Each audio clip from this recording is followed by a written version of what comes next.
பட்டுக்கோட்டை பக்கத்தில் பழக்கரை கோட்டையில் பக்கத்தில் ஒரு கோவில் இருக்குது, கட்டரம்பையனார். நீ வெள்ளிக்கிழமை இரவு 12 மணிக்கு போய் பாருங்கள். நம்ம உண்மையிலே இந்த தமிழ்நாட்டிலாம் இருக்கிறோம்களா இல்லை உண்மையிலே இந்த இந்தியாவெலாம் இருக்கோம்லான்னு நீங்கள் ஒரு தனி உலகத்தை நீங்கள் பார்ப்பீங்க. ஏன் சார் எப்படி இருக்கும்? இன்றைக்கி வரைக்கும் கரண்ட் கிடையாது, மின்சாரம் கிடையாது அந்த கோவிலுக்கு. இங்கே 12 மணிக்கு நீங்கள் கோவிலுக்கு போகிறீங்கன்னா உங்களோட பக்தி நிலை எப்படி இருக்கும்? காலைல 10 மணிக்கு நீங்கள் கோவிலுக்கு போனீங்கன்னா என்ன பண்ணுவீங்க? சார் நான் வந்தேன் சார், பார்த்தேன் சார் அப்படிங்க.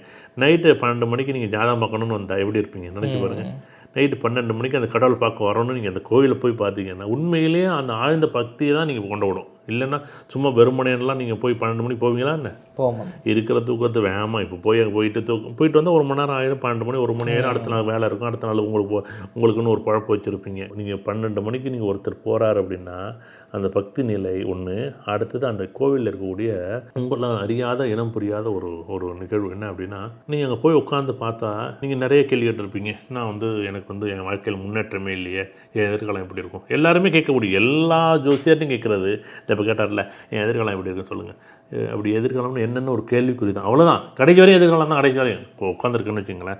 இப்போ நான் கேமரா ஸ்டார்ட் பண்ணிட்டேன், ஒன்று புத்தகத்தை எடுத்து படிக்கணும். இல்லை நான் இப்போ யூடியூப்பில் ஒரு வீடியோ காதில் ஹெட்ஃபோன் போட்டு கேட்கலாம். இல்லைங்க நான் யூடியூப்பில் வந்து இப்போ நேற்று ஒரு பையன் பார்த்தேன், கிட்டுன்னு கேமரா ஆன் பண்ணிட்டு உட்காந்து விளையாண்டுக்கிட்டு இருந்தார். நீங்கள் என்ன செய்கிறீங்கன்னு நீங்கள் செய்ய வேண்டிய செயலெல்லாம் செய்யலை. ஆனால் நீங்கள் எதிர்காலம்னு உனக்கு இருக்கான்னு கேட்கணும். எதிர்காலத்தை நான் எப்படி தீர்மானிக்க? எதிர்காலமும் கையில் தான் இருக்குது. நீ புத்தகமும் படிக்கலாம், கேமும் விளையாடலாம், பாட்டும் கேட்கலாம். நான் கேமரா ஆன் பண்ணியிருந்தேன்னா உண்டான அந்த இடத்துல நான் உட்காந்துருந்தேன்னா நான் ஏதோ ஒரு புத்தகத்தை இவர் என்ன சொல்ல வர்றாரு, இவர் யாரை வேணாலும் இருக்கட்டும், நான் மூர்த்தி பேசுகிறதில்ல, யார் சொன்னாலும் அதுலேருந்து நான் என்ன கற்றுக்கிறேன், கமல்கிட்டேருந்து நான் என்ன கற்றுக்கிறேன்?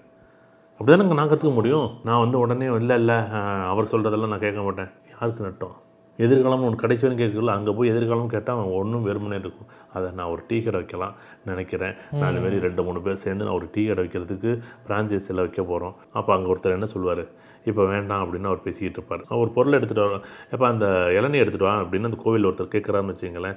இப்போ எடுத்துகிட்டு வர வேண்டாம்ப்பா, இப்போ வேண்டாம்ப்பா அப்படின்னு அவர் சொல்கிறாரு. உண்மையில் அவங்க 2 பேரும் பேசிக்கிறாங்க. ஆனால் என் கேள்விக்கு பதில் வந்துட்டா இப்போ வேண்டாம், டீ கடை வைக்காத. இந்த கோவிலில் நான் எப்போயுமே சரி ஏதாச்சும் ஒரு சமிக்கைகளை தான் நான் ரொம்ப கவனமாக பார்ப்பேன்.